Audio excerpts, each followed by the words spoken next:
Good morning, welcome to day 3 coverage of the Atlas Mountain Race. It's been pretty exciting. I had to do a little update yesterday evening because things were changing, and overnight it looks like we actually have a new leader. So let me go across to the map and we can have a little look and see what's been going on.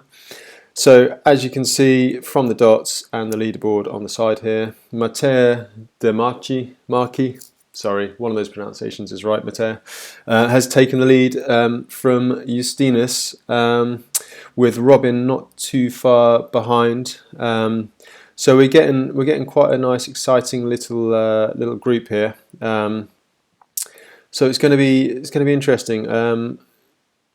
I get the feeling Mater has paced this really well. I mean, Justinus is a bit of a track record of going out super hard, and I do wonder that if he's maybe gone too hard and then maybe not paced it quite as well as he could have. Having said that, he's super strong, so you just never know. So the riders have probably, I think they've done the hardest sustained off-road section now. So in theory, I think it's safe to say they're on the home run. I mean, it's still a long way to go. Still 350k just over for Matea. So it's going to be by no means easy, but by this evening or tonight, I suspect we might have a winner, which is probably going to mean I'm going to have to do another update later on. So don't forget to subscribe and hit notifications if you want to see that as soon as it comes out. So further down the field, I think it's fairly established now. I mean, this field is absolutely ridiculous when you look at it. So just going down the list at the side here, Matteo De Marchi, he's won things like Migration Gravel Race. I'm not sure if he's won a bikepacking race just yet, but he's a top gravel racer and he's got some serious experience. Justinus, again, won multiple races. He led this race last year before crashing out. Robin, he's been up there at TCR. You know, I get the feeling he's a guy that's super talented, and he's just kind of getting the experience in these long races. Sebastian Brewer, he's not featured quite as much as I thought he may, but I mean that's still a solid ride. He's up there in 4th. He's ex cross country European mountain bike champion. He won the Badlands, which is a fast race. Johan Decor, French guy. I've not really mentioned him yet, but he won the Hope 1000 last year, so he's obviously a decent mountain biker. Solid guy. He's a bit off the pace now. We're over 100k back, so I don't think he's really going to feature. And probably Seb. I'd have thought at the moment we have our podium fairly established. They're over the rougher sections, so chances of mechanical things are kind of going down for those top few riders. Johan's just coming off the Colonial Road, which I shall go into shortly. Then Benke in 6th. I mean, this guy's an absolute beast. Narrowly came 2nd in the Rhino Run, which is a race across South Africa and Namibia. Very little resupply through the desert.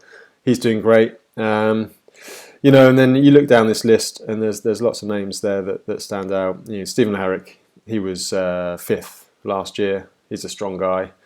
Jeff Karkove, mentioned him. Stefano, he's finished Tour Divide numerous times, Italy Divide, things like that.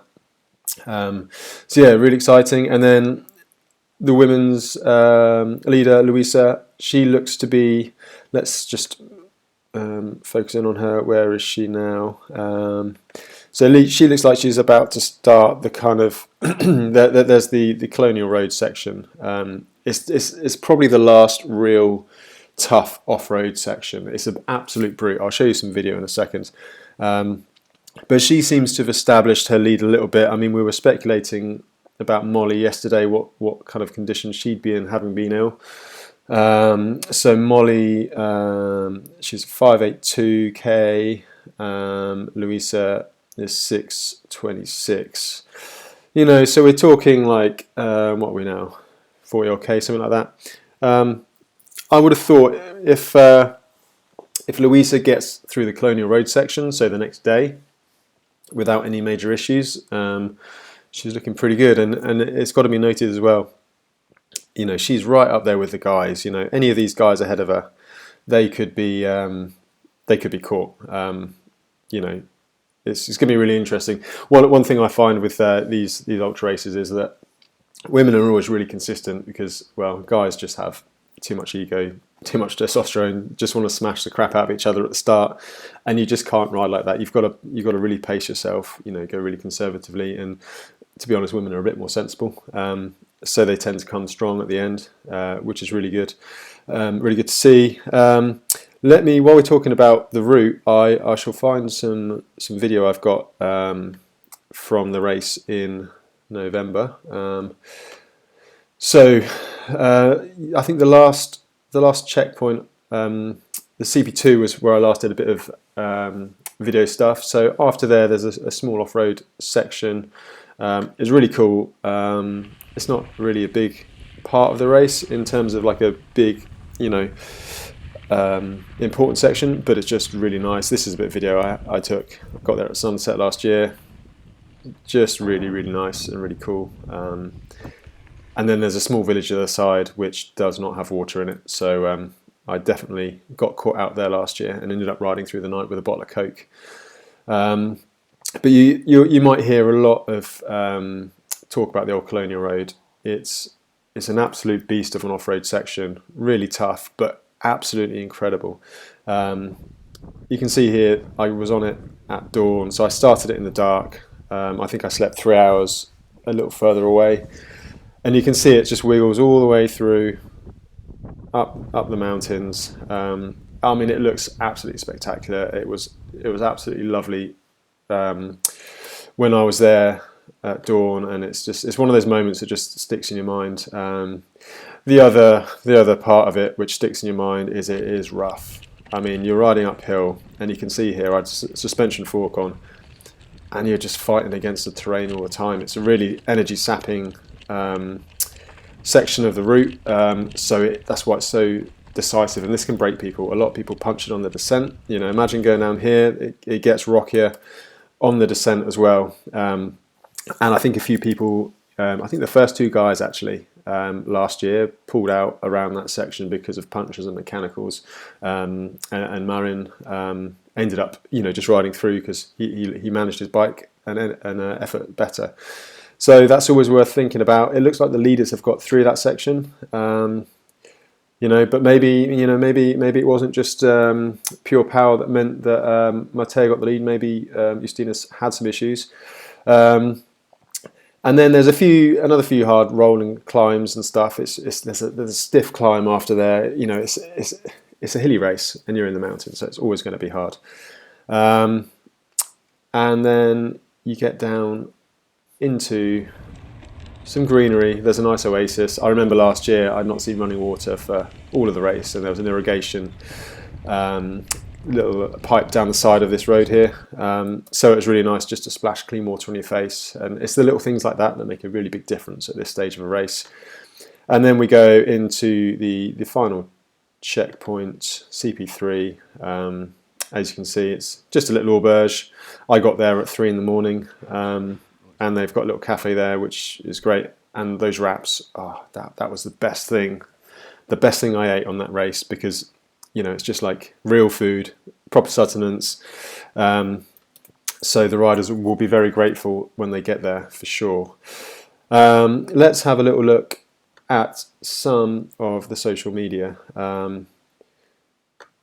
I'll go onto the official @this mountain race, and they had a really nice post talking about the women of the race.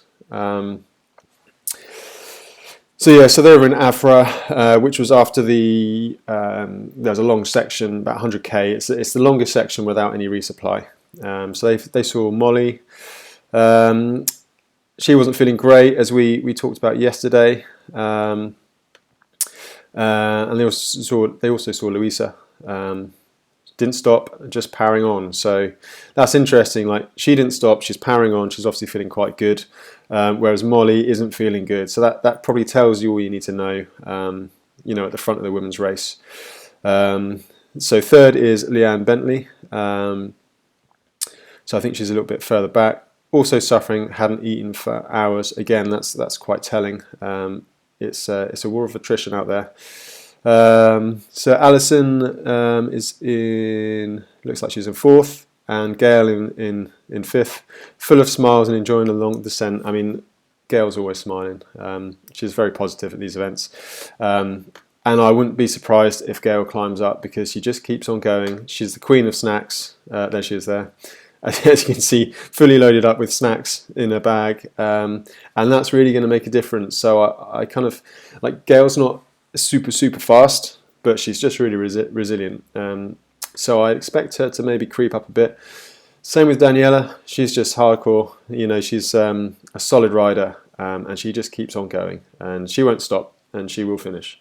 So yeah, it's great to see. Again, follow the Atlas Mountain Race on Instagram if you want more of that stuff.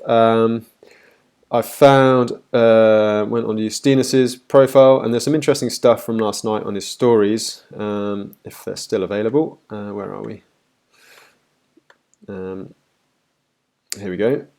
I'll put the sound on. Safely made it through last year's square scene, and now into unknown.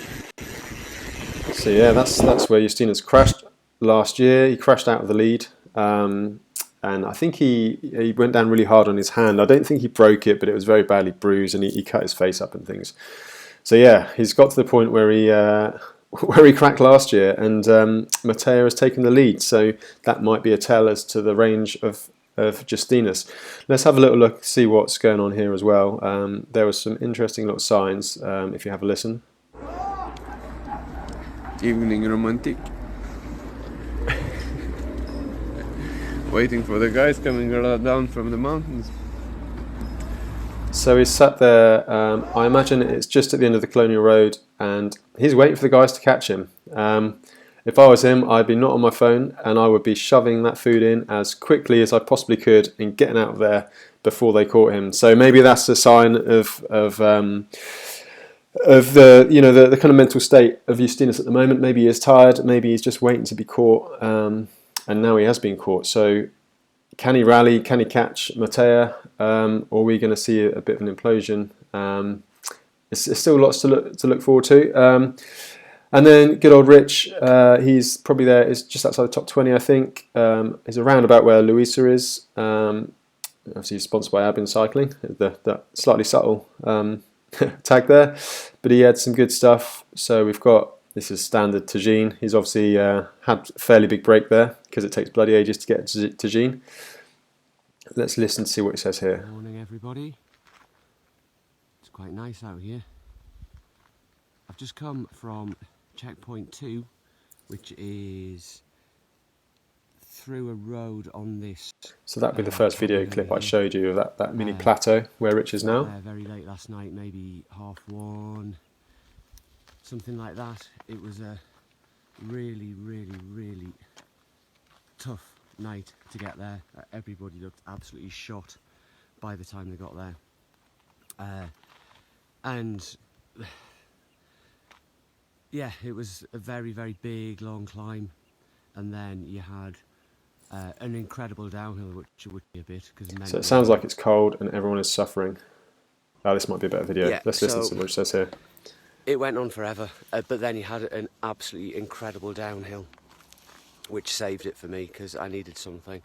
But again, absolutely bitterly cold, like incredibly cold. Then the checkpoint was an auberge, and that was bitterly cold inside, and had to have a shower, which was great. Had a nice tagine and about 3 hours sleep. But you just had to watch your head a bit there because it's got a reputation as a scratch point, and I can see why. I just saw some guy riding back for some reason. Yeah, you had to... I'm okay. Yeah. It's okay? Yeah, thank you. Well, that's great, isn't it? I mean, that just shows you... Well, it's very telling. I mean, Rich is kind of... I'd say Rich is kind of in the front of the main pack there, in the sort of big bunch that's kind of behind the leaders, and they're all suffering. They're suffering. It's cold, probably colder than a lot of people expected. I expect, as Rich says, that checkpoint is going to see a lot of scratches, because there's some big ticket sections coming up after that, and some people might just be fed up with it by then. Also, really nice to note that, you know, Morocco is such a nice country. Everyone's always really friendly, really happy, you know, and really keen to help you. So people will stop by the side of the road and see how you are, which is kind of good, although it does mean there's temptation to scratch sometimes. So that's what I've got for this morning. I'll keep an eye on the tracker. If it looks like we're going to have a winner this evening, I shall do another update. As always, please give me a subscribe if you like it and hit notifications so you don't miss anything. And I will speak to you all soon. Thanks.